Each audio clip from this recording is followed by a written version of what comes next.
Le prophète, sallallahu alayhi wa sallam, a prédit avec précision l'époque dans laquelle nous vivons actuellement, et c'est impressionnant. Il nous a aussi conseillé quoi faire et comment vivre à cette époque de la fin des temps. Écoutez ça, ces conseils sont très importants.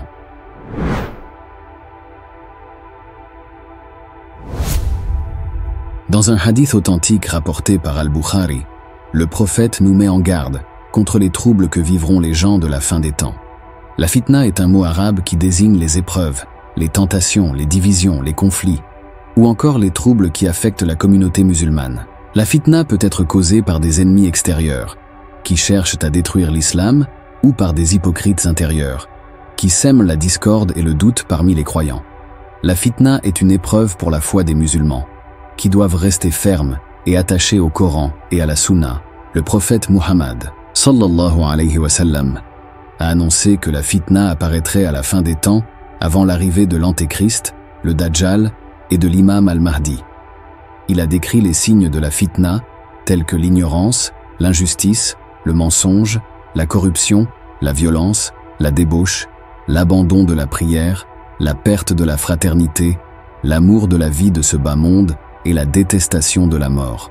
Mais la parole du prophète, qui est la plus importante pour se protéger de cette époque, est celle-ci. Le messager d'Allah a dit « Le temps est proche où la meilleure situation pour l'homme sera de posséder un troupeau de moutons, qu'il conduira vers les sommets des montagnes pour pâturer dans les zones arrosées par la pluie, fuyant pour préserver sa religion des troubles de la fitna. » Rapporté par Al-Bukhari. Cette parole prophétique nous montre que la fitna sera si grande et si généralisée que le musulman ne trouvera pas de refuge dans les villes, ni même parmi les gens. Il devra se retirer dans les endroits isolés, où il pourra vivre simplement, en se contentant du minimum et en se consacrant à l'adoration d'Allah. Il devra fuir la fitna, comme on fuit le feu, car la fitna peut consumer la foi et entraîner la perdition. Le prophète a mis en garde que l'époque de la fin des temps sera terrible pour le croyant, car sa foi sera en grand danger s'il ne la protège pas. Cette parole de notre prophète, sallallahu alayhi wa sallam, nous enseigne aussi que la meilleure richesse pour le musulman n'est pas l'argent, ni le pouvoir, ni la renommée, mais la préservation de sa religion.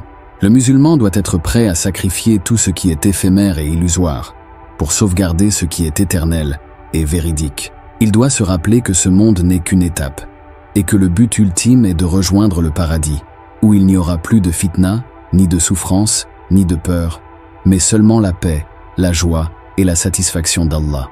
Le prophète nous conseille donc en ces temps troubles de vivre le plus simplement possible et que l'objectif premier est de protéger sa foi et de ne pas tomber dans le piège de cette dunya, car la fin des temps est l'époque où les troubles seront les plus répandus sur terre. Qu'Allah vous protège de la fitna et qu'il nous protège tous. Wassalamu alaikum wa rahmatullahi wa barakatuh.